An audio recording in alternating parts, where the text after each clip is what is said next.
Yeah, thank you for the introduction. And I'm always like, I've heard this story, I've heard Aero talk many times, and I'm just always touched. Yeah, listening to Liat, it's interesting because I find it all very validating from like a theoretical standpoint, from what I see as an organizer on the ground with Stop the Sweeps. So it's nice. I feel, I don't know if this is the right way to say it, but more sane, but that's not actually, I think, the right way to say it in this situation. Maybe more mad, I don't know.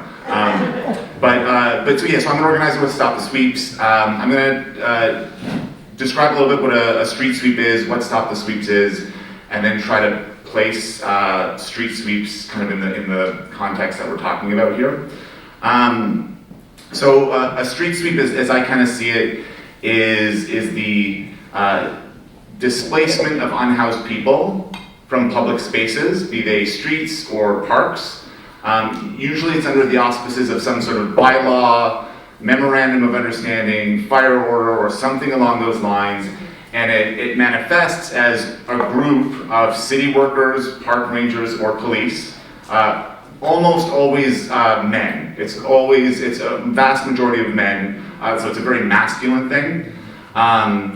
Patrolling neighborhoods, streets, parks, looking for unhoused people to enforce upon. Sometimes it's patrolling, and sometimes it's literally driving around streets hunting people down. The sweeps crew, they're going around, they hunt people down, and I really feel like they do really hunt folks down, and they'll use a number of tactics to displace people from those places. Sorry, I'm just gonna catch my breath after that. But the way they end up looking, thanks, Aero. The way they end up looking is a sweep will kind of work from something very like soft, as Aero mentioned this word soft encampment, where it's this group of large men and police with guns going around to an unhoused person with a reminder of like, hey, you can't be here, you gotta move, and then they move on. But it always escalates. It always gets worse and worse and worse, to the point where unhoused people will literally have cages built around them to contain them or control them. So it goes from something that like is hard maybe to see as carceral to something that becomes explicitly carceral, and is something that we're going to see in the coming week here in the city in Vancouver at Crab Park, where the city's about to erect cages around unhoused people, and we see this quite often. Our work at Stop the Sweeps is finding ways alongside unhoused residents to resist these sweeps and to slow them down. And so a lot of our work is what we would call like a counter street sweep or counter patrols, where if we know that street sweeps crews are going through a certain neighborhood, we might follow those crews and get to know the unhoused people who are being targeted by those sweeps, work alongside them to create space for people to take control of what's happening during those sweeps, because what so often happens during a sweep is people are robbed of their autonomy because they're trying to move people so quickly. So it's, you need to pack up right now, get your stuff, you need to go on, you can't be here. And sometimes we found out often that people, if they just said, no, I'm gonna stay, they would be allowed to stay. So the sweep moved so fast that would rob people of the ability to say no. So part of our work became trying to, alongside the resident, always alongside the resident, and taking direction from that person, trying to create space with it.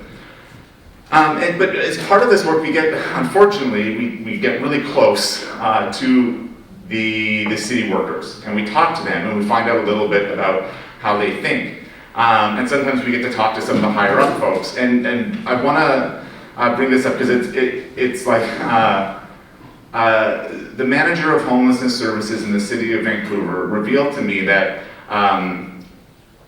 they viewed the closing down of Riverview, as was mentioned earlier, as a massive overswing. And now we're in this place where there are all kinds of folks out on the street because we don't have places to put people. We don't have harsh enough measures to control people.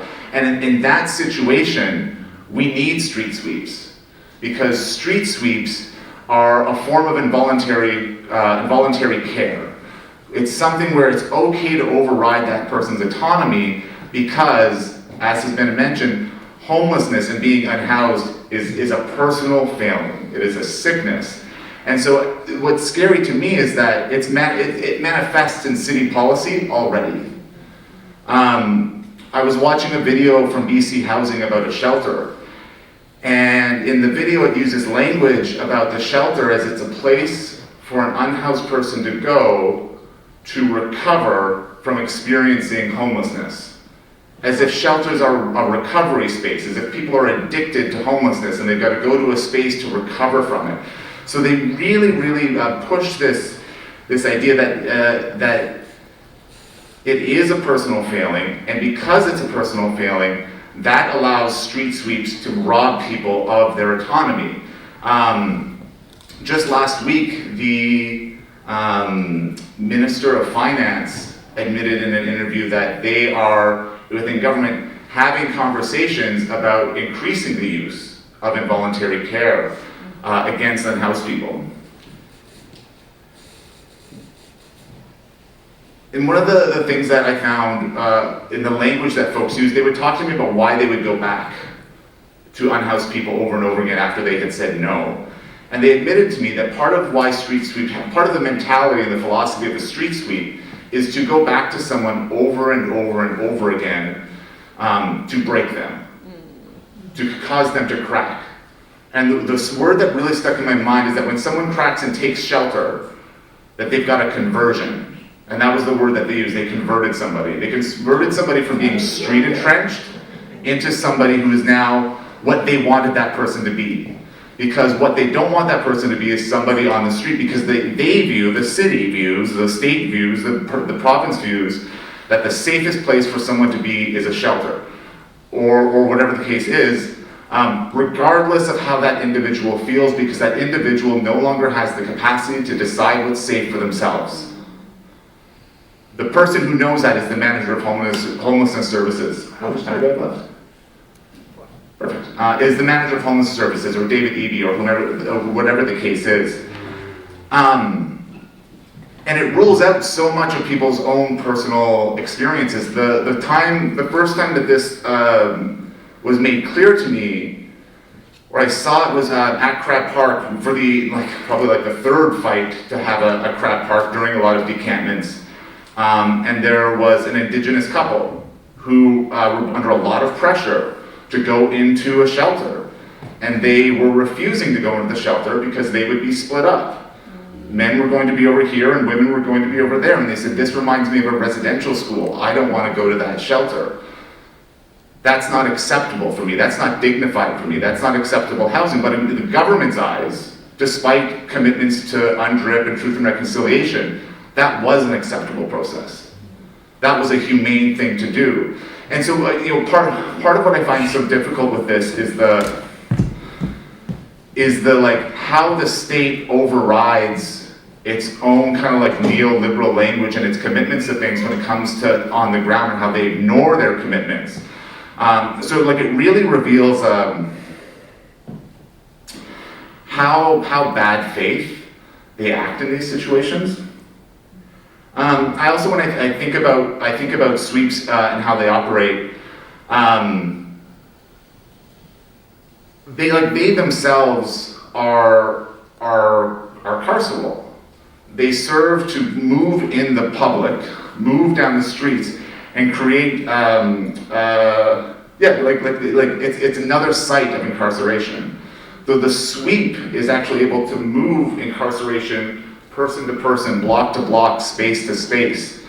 And they use this language, we've seen it in some of the city documents where they use sweeps to reset behavior, which is similar to this line I'm talking about around conversion. But I think part of how it wants to reset behavior is sweeps exist to make the street, to make the park, to make the public space more inhospitable than it may already be. Because the housing, the shelter that people don't want to go into for a variety of very, very valid reasons, if the street or the park is hospitable, it's less and less likely they're going to take that carceral housing. They're going to go into that institution. But if the street becomes more carceral, or the park becomes more carceral, or that space becomes more carceral and harsher, it's more likely that they're going to go into that space. And the more likely someone is to take this crappy housing offer, the more they get away with making crappy housing. And so by making the streets as inhospitable as possible, they don't have to make hospitable, dignified housing. And so the sweeps really worked, I think, to allow them to create carceral, inhospitable housing and push people into that. And get their conversion. So they can track that and report at the conference of street sweepers about how many conversions they got into their system, or whatever it is these people do to spread their horrible ideas around. It makes me very angry. I guess just wrapping up, when I think about solutions, the solution is what Aero talked about. Like, in talking to Liat on Tuesday, it really made me realize that when sweeps stopped on Hastings Street, which is what led to the Hastings tent city, that was the abolition of street sweeps. And that was a massive victory for a small period of time. And what people tried to do in the vacuum of the deinstitutionalization of that street, people tried to build community. And they got money from the government to do that. But through that process, the government tried to co-opt that good energy and turn the community against itself and wanted the community to displace itself. So it's always, I find, it's always wrestling to turn our good energy back into the institution and back into something carceral. But the solution is, like, as someone who, as part of Stop the Sweeps, I believe the answer is stopping the sweeps. And even if we build all of the housing in the world, but you're still forcing people into that housing at gunpoint, there is no housing justice. It's not just about building housing, and it's not just about building better housing, it's about consent to go into that housing and having people's autonomy respected. And I think I'll leave it there. Thank you.